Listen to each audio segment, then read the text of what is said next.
United States Check this has shit out, just y'all. incidentally tested a very, very advanced and long-range weapon that is nicknamed the Doomsday Missile. This is called the Minuteman III, that's the official name. It's an intercontinental ballistic missile that's been tested just now that can, and hear this, reach any place on Earth. What? It's an ICBM, or an intercontinental ballistic missile, with an eye-watering They been had this 13,000 kilometer range. The US has tested its longest range nuclear capable delivery system called the Minuteman III and is nicknamed the Doomsday Missile and has The just Doomsday tested this Missile. at this point of time. Vishnu Shom is live with me. Vishnu, Minuteman III, 13,000 kilometer range. Wait. I would ask about the timing, why now? But tell us more about this and why now? Well, I think the U.S. has said that the tests have nothing to do with the war with Iran Really? at this particular juncture. Donald Trump has in the past said that he retains the right to restart nuclear testing. But be that as it may, this isn't a nuclear test. It's a test of a ballistic missile which So is now they designed to carry testing a nuclear nuclear missiles? warhead. These are standard tests. India, for example, carries out tests of our Agni series of missiles all the time. But I think Cap. this is certainly a signal as well Cap. All that cap. American firepower can get more and more extreme, and Iran will certainly be watching this very, very carefully. Cap. But this is something that is designed to carry a nuclear warhead. The weapons that America is striking Iran with are different weapons, and Iran, all of it is well within the range of the American Air Force, the Cap. US Navy, and of course local ballistic missiles Ain't that no they way. have of a shorter range, and indeed a variety of cruise missiles. Ain't So no this way. is a test of American capability. It sends a broader signal. Russia would certainly be watching it. China would certainly be watching it. Now, The we know timing they ain't got no perhaps motherfucking coincidence. nuclear It bombs. sort of Quit shows playing to with Iran us. How serious We know. American intent can be. Quit lying. I've always wondered why, when people go to the military, they come back a whole new person. Has anybody else realized that? Y'all, I kid you not. I went to high school and middle school with these boys, right? After high school, a couple of my friends went to the military. They come back completely changed. Some of them don't even remember me meeting their parents. Bro, what are they doing to the people in the military? It's a big humiliation ritual. It goes to show you who's really running the military. Because why are things like this happening? I was 3 years old when I found out that you have to show your butthole to get into the military.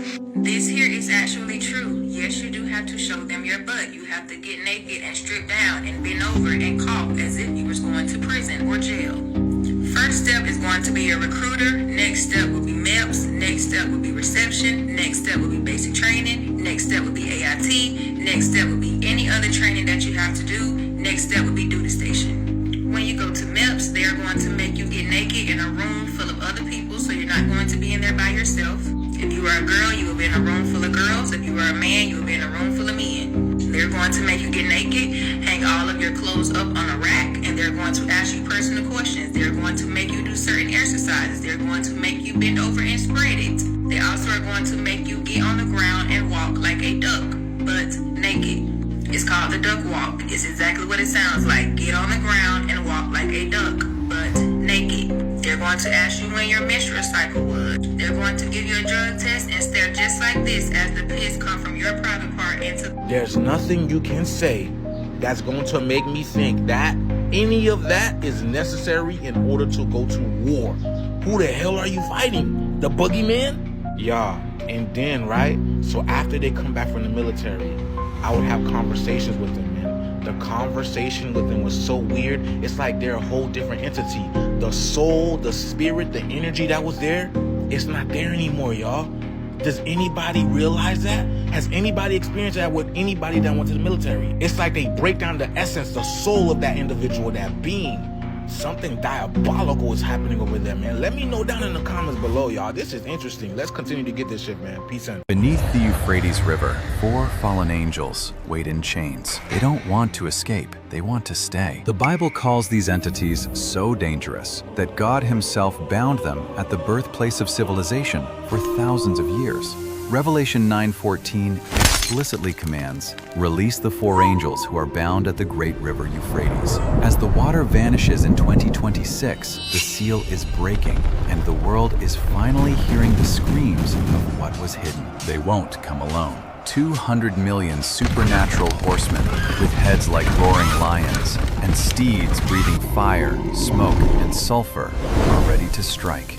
The day they are released, 1/3 of humanity will die instantly. When the chains break and the darkness rises, only those who trust in God will endure. If that's your choice, declare it now. Type "With you I walk" and "No fear can remain" in the comment.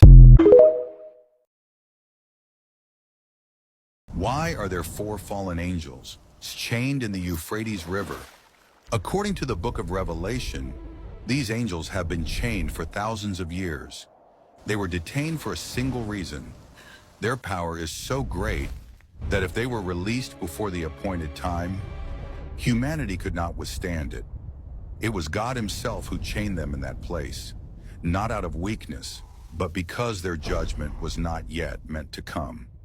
Revelation 9 says they were prepared for an hour, a day, a month, and a year. Their mission is written.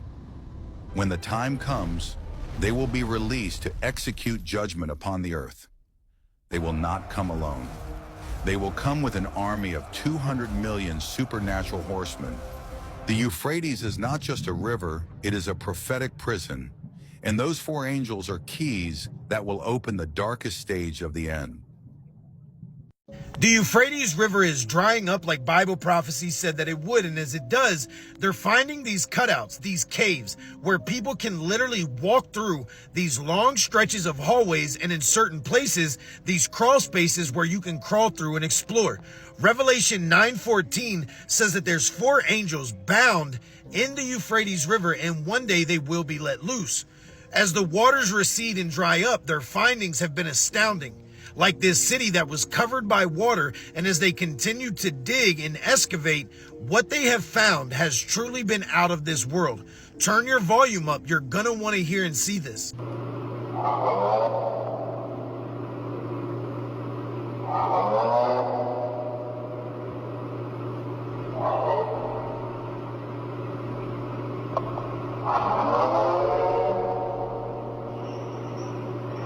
I truly want to know what you think. Do you believe that these are fallen angels and that's what we're hearing chained up under the Euphrates River?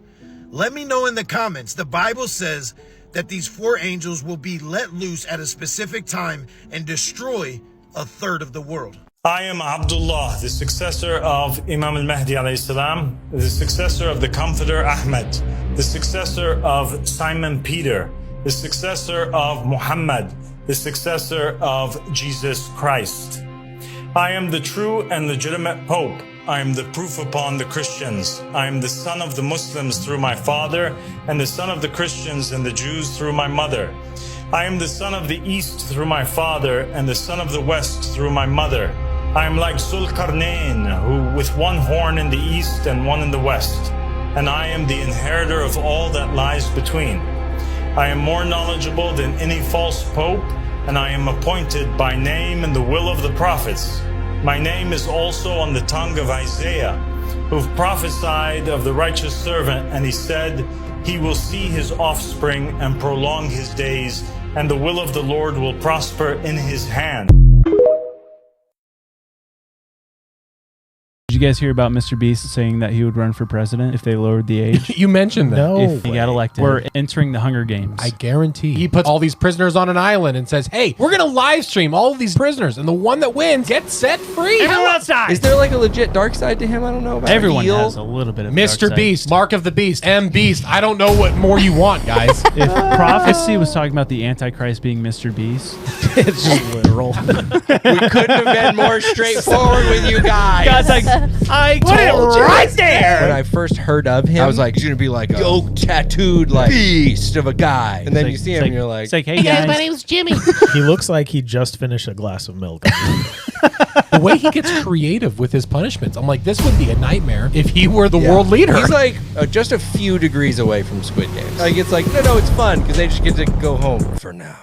What'd you say at the end there? Nothing. Hit the like button. This episode Let's brought go. to you by Milk. Got it? I think Mr. Beast would be the perfect Antichrist. Like, call me crazy, but I remember people used to point that out whenever I would speak on end time things and the Antichrist, topics. Now, to be frank, I don't know who Mr. Beast is. I don't know really what he does. Like, didn't he become famous from YouTube? Like, wasn't he like a gamer or something? Am I wrong?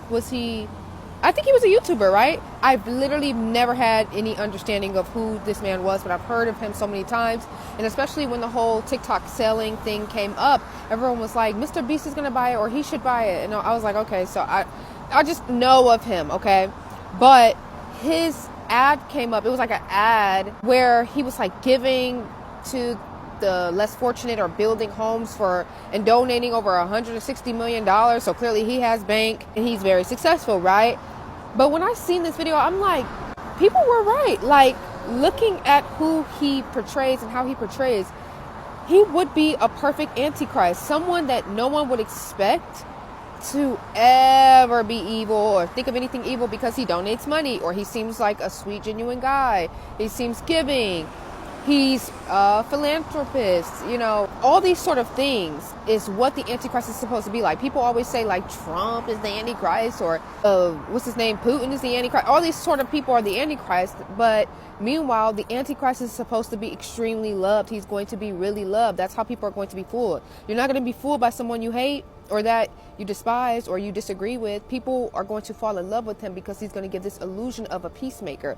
And almost people are going to think that he is Christ. People are going to think he is Christ-like or Christ himself, like for real, because he's going to do so much good. He's going to give so much help until he turns it around and psychs people out and say, nope, let me show you the real demon that I am, in the midst of the tribulation. But anyway, I'm not saying that Mr. Beast is the Antichrist. I'm just saying he's a perfect example of what the Antichrist would be like, and he would be someone like that. There are other people, but I don't know. I just have to say that so people can get more of an understanding, of what he's going to come in like, looking like, seeming like, sounding like, an angel of light, a helper, a peacemaker, a genuine person. And really, there's something behind the mask. Yeah.